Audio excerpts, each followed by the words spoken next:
This is StoryLink Radio. The professional storytellers at StoryLink Radio have been around for a long time. The Irish knew storytellers by the name Shawnee.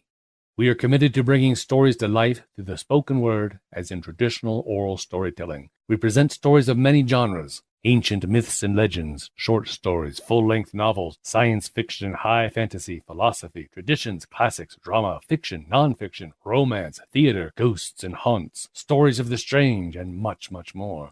Our stories may be drawn from contemporary sources or from some dusty, near-forgotten tome. Regardless, it is a treat like no other to listen to stories and tales presented in a live format with the emotion and feeling a true professional storyteller brings, conjuring up images of yesterday, tomorrow, and fantasy.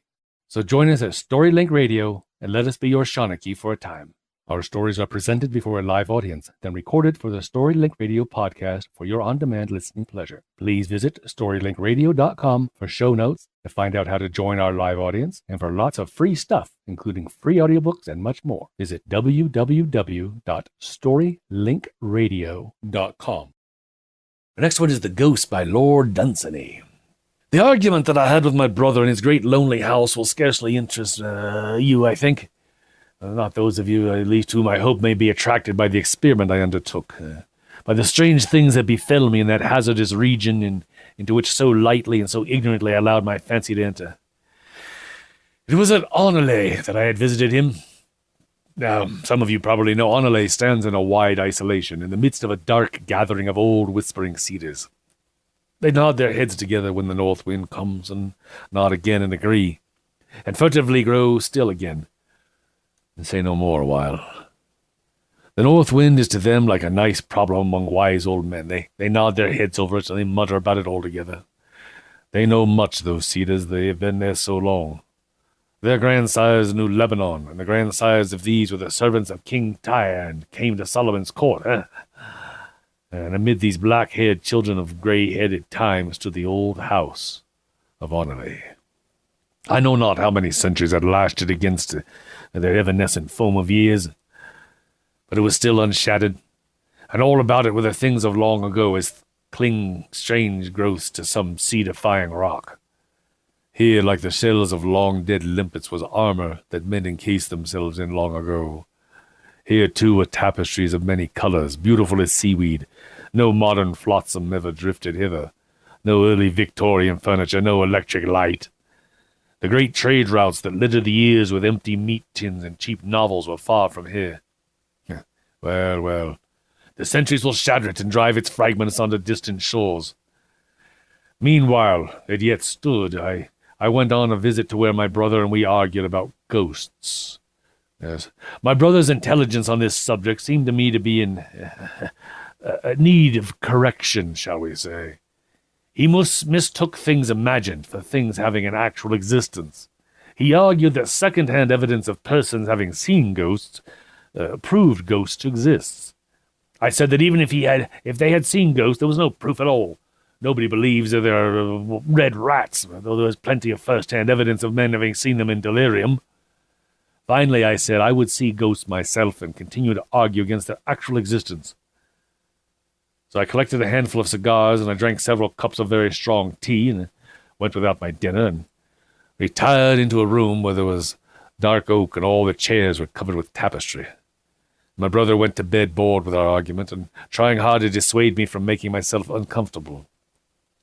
All the way up those old stairs I stood at the bottom of them, and as his candle went winding up and up, I heard him still trying to persuade me to have supper and go to bed. And it was a windy winter, and outside the cedars were muttering, I know not what about, but I think they were Tories of a school long dead, and they were troubled about something new. Within a great damp log upon the fireplace began to squeak and sing, and struck up a whining tune, and a tall flame stood up over it and beat time, and all the shadows crowded round and began to dance. In distant corners, old masses of darkness sat like chaperones and never moved. Over there in the darkest part of the room stood a door that was always locked. It led into the hall, but no one ever used it. Near that door something had happened, once of which the family are not proud, and we do not speak of that. There in the firelight stood the venerable forms of old chairs. The hands that had made their tapestries lay far beneath the soil. The needles with which they were wrought were now many separate flakes of rust.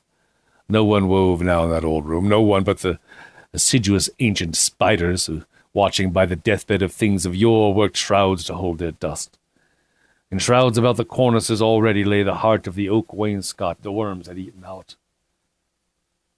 Surely at such an hour, in such a room, a fancy already excited by hunger and strong tea might see the atoms or perhaps the ghosts of former occupants. I expected nothing less. The fire flickered, the shadows danced, and memories of strange historic things rose vividly in my mind. But midnight chimed solemnly from a 7-foot clock, and nothing happened. My imagination would not be heard, and the chill that is with the small hours had come upon me, and I had nearly abandoned myself to sleep, when in the hall adjoining there arose the rustling of silk dresses that I had waited for and expected. Then there entered, 2 by 2, the high-born ladies and their gallants of Jacobean times. They were little more than shadows, very dignified shadows and almost indistinct. But you've all read ghost stories before. You've all seen them in the museums in the dresses of those times.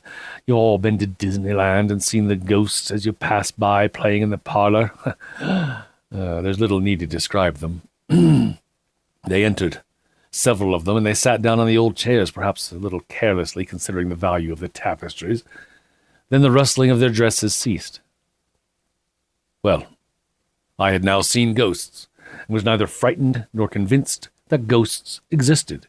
I was about to get up out of my chair and go to bed, and there came a sound of pattering in the hall, a sound of bare feet coming over the polished floor, and every now and then a foot would slip, and I heard claws scratching along the wood as some 4-footed thing lost and regained its balance. I was not frightened, but uneasy.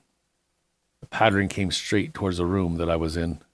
Then I heard the sniffing of expectant nostrils. Perhaps uneasy was not the most suitable word to describe my feelings then. Suddenly a herd of black creatures larger than bloodhounds came galloping in.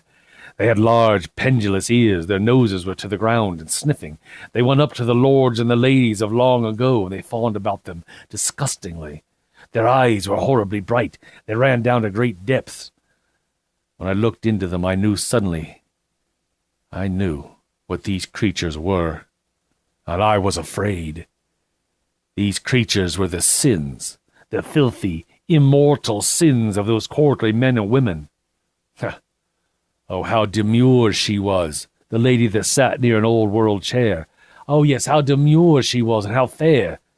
To have beside her with its jowl upon her lap a sin with such cavernous red eyes, a clear case of murder. And you, yonder lady, with the golden hair, surely not you. And yet that fearful beast with the yellow eyes slinks from you to yonder courtier there, and whenever one drives it away, it slinks back to the other. Over there, a lady tries to smile as she strokes the loathsome, furry head of another's sin. One of her own is jealous, and intrudes itself under her hand. And here sits an old nobleman with his grandson on his knee, and one of the great black sins of the grandfather is licking the child's face, has made the child its own. Sometimes a ghost would move and seek another chair, but always his pack of sins would move behind him. Poor ghosts, poor ghosts.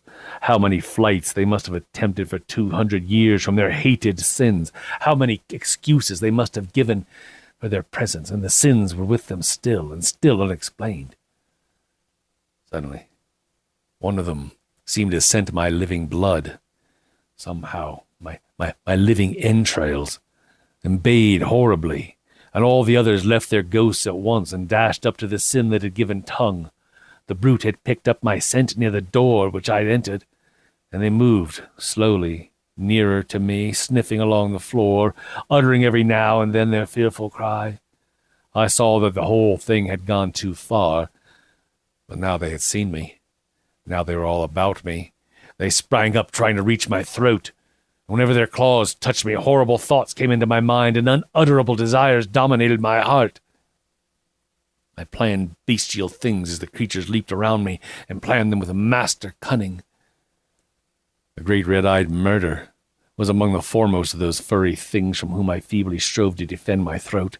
Suddenly it seemed to me good that I should kill my brother, yes. It seemed important to me that I should not risk being punished. I knew where a revolver was kept. After I'd shot him, I would dress the body up and put flour on the face like a man that had been acting as a ghost. It would be simple. I would say that he had frightened me, and the servants had heard us talking about ghosts. There were one or two trivialities that would have to be arranged, but nothing escaped my mind now. Yes, it seemed to me very good that I should kill my brother as I looked into the red depths of this creature's eyes. I moved towards the door to get the revolver. Hideous exultation rose among those beasts. That's, The Ghosts by Lord Dunsany. Thank you for listening to StoryLink Radio. If you like what you've just heard, we hope you will subscribe to our podcast and pass along our web address, www.storylinkradio.com. Be sure to visit our website for show notes, to find out how to join our live audience, and for lots of free stuff, including free audiobooks and much more. Join us next time for another story from StoryLink Radio.